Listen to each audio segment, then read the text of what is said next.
Hello, welcome to GC Football Watch Along, and if you're watching this, I'm going to get a lot of dislikes.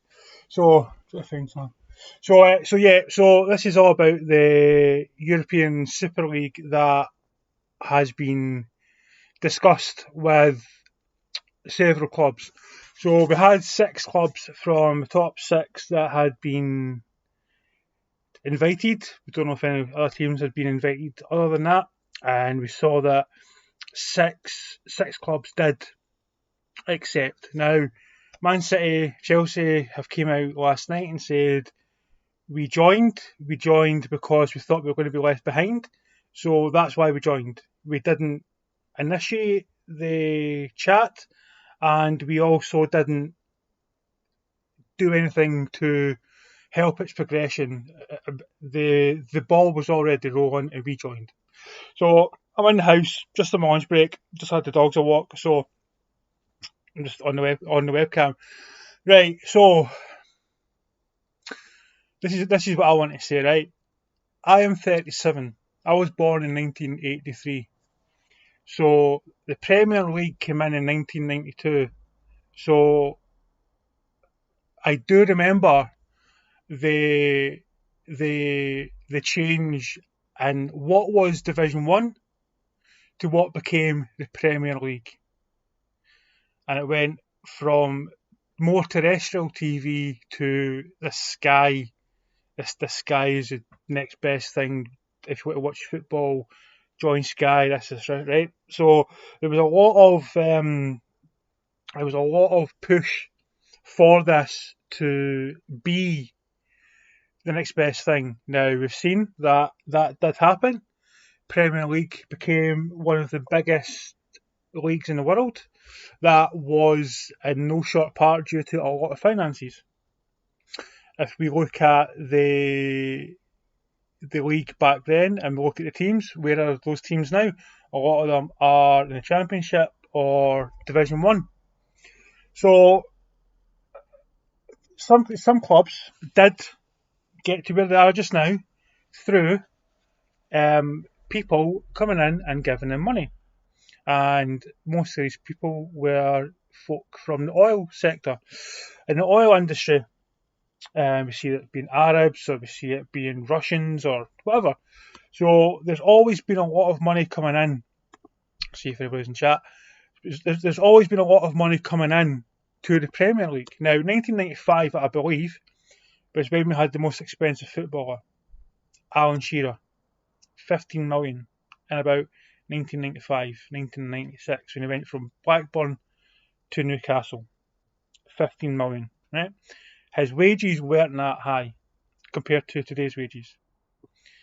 1999 or thereabouts, Roy Keane, who's came out and said about the European Super League, he is saying, he came out in 1999 and says, I'm not playing in this Champions League game if you don't pay me £50,000 per week in a new contract. Wayne Rooney also held Man United to, you can call it what you want, you can fill in the blanks, but he wouldn't play unless you would get a new contract with this amount of money. Now we see this time and time again with people who want extra money, and where's this money going to come from? Okay, so fans want the best footballers. Where does the money come from? Well, it comes from the owner, sponsorship, merchandise, that kind of stuff. So we'll go back a little while. 1970s, you could go out, work a minimum wage job, because as I've seen, it's all about the working class people, it's all about the working class and all that sort of stuff being priced out the game. 1970s, you could be a father or a mother out working on a Saturday, take your partner and 2 kids to a football game. You can't do that now if you're on minimum wage or minimum living wage. You just simply can't do it. It just simply costs too much money in the Premier League to afford to go. It's as simple as that. How much is a ticket per game? £50 average for a top 6 club. So there's £200 even before you leave your house. That doesn't include the football top, right? We'll talk about football top. Liverpool, just for an example. Other teams have done it. But we'll say Liverpool. £70 for a stadium version of their top. Home. £70. So you've went out and spent £70 on a football top, right? You're like, oh, brilliant. You're down the pub watching the game with your mates or at a house party, whatever, depending on the setup due to COVID. The guy standing next to you is wearing a vapor version, and that cost £100. So you just spent £70 to look like a fucking idiot and look poor because you didn't splash it or £30 to get the vapor version. And you're saying it's about the fans. It's not about the fans. Football is a business. It's been a business since 1992 at the very, very, very least. There was talk in the 60s or 70s, if memory serves, about a wage cap. And it was Jimmy Hill that came out and says there should be no wage cap. And they went to court, I think, and they fought, and the wage cap was not introduced. So we fast forward, now we look at £1 billion in the year 2000. So we'll say that Roman Abramovich comes in about that time for Chelsea. Okay, comes in about that time. £1 billion then to £1 billion now looks to the average person as the same amount of money, but it's not. If you look at airlines, construction, IT, we see that £1 billion gets you less. But in football terms, what does £1 billion get you now? Well, if Roman came in at say the year 2000, 4 or 5 years previous, 15 million would have got you the most expensive player in the world. Fast forward to 2021. Now, this happened in 2018, I think it was. Mbappe, 161 million. You're not going to get a lot of change out of £1 billion if you're paying 161 million for a player. Because you pay for the transfer, you pay for the salary and the whole package, which includes agent fees and perhaps a new house and all that sort of stuff. There's a lot of stuff that goes into it. So I'm not totally against and I'm not totally for the Super League. But I just want fans to realise that this is the evolution of football. You cannot turn around and say, I'm a Man U fan, I'm a Liverpool fan, I'm a Chelsea fan. Oh, well, let's just get that manager. Fuck off, get the manager out. Right, new manager in, right, but give him a war chest of 200 million. Where does this money come from? Like, really, where does the money come from? It's got to come from somewhere. And not every team can win the Premier League. Not every team can win the Champions League. When these teams were going out to Asia, to America, they were just going out there to see if there was an audience for these football teams. It wasn't all about, let's go to a hot country and play in the sun where we can get good training in and get good football games in and perhaps play it at a higher altitude or a higher temperature so that when we come back to the colder climes we're a lot more fitter. I don't think that was the whole case. Part of it probably was, but that's 10-20%. Most of it was, let's get these football clubs out there. Let's see if there's actually a market. If there is a market, let's do it. So, talking about fans again. I do watch-alongs. I don't always watch my watch-alongs on Sky or BT. For most of them, I can't. Most of them, I have to watch them on beIN Sports or NBC SN. Now, I did buy NBC SN last year. It cost me £40 for all Premier League games. £40 it cost me for all Premier League games. I had to use a VPN to watch them, but I've already got a VPN. So yeah, £40 it cost me. and you're telling me that the Premier League and Sky and BT is all about fans who just charged £15 a game during a lockdown. Come on, come on! It's not about the fans. It's about money. Sorry, these Gary Nevilles and Carragher's coming out and go, oh yeah, you're completely these people are greedy. These people are this. These people are that. Well, we aren't they taking huge salaries? Now, I'll give you an example. People say, oh yeah, but then it's about winning the league and winning the Champions League. Bollocks. Absolute bollocks. Spengler and Eriksson, Kasper Schmeichel, they went to Notts County. What would they have won? All they would have won was Division 1, I think it was at the time. So that wasn't about money. That wasn't about titles. What about Samuel Eto'o, still in his prime, went to Anzi. He wasn't bothered about winning the Russian league. That was about money. He went up to 230 grand a week, something like that. Where do you think where do you think this is going to go? Then we look at players in the Premier League, and they've looked at it, Oscar, and went, oh, I could stay here or I could go to another club in the Prem. But no, they go to China because China pays more.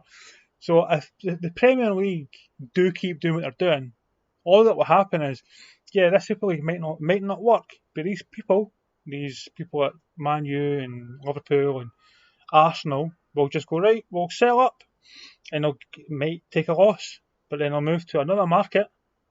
It might be an Asian market, it may be a Chinese market, it may even be a market within the EU, and say, okay, we'll do it there. And from there they'll end up making a lot more money, and the Premier League will just fall further behind.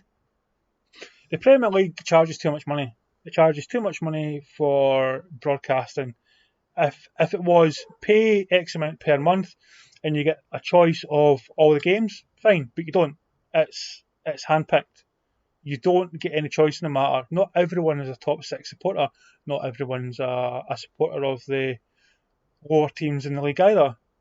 I think you should be able to at least have some sort of choice, but you don't. So that's just something that I wanted to say. I could go into more detail, and I probably will, but I'm just on my lunch break. And as I say, these fans, it's fine because they've went and we've stopped it, and I think it's brilliant. But there's going to be a big knock-on effect.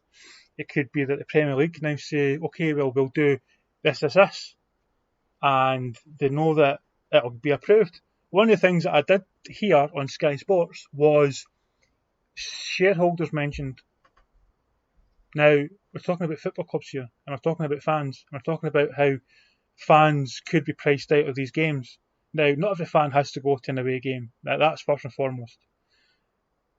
If you're a fan, go to every single home game. That's fine. You don't have to go to Spain and Italy and and perhaps even Portugal. If Porto gets into the ESL, you don't have to go to every single away game.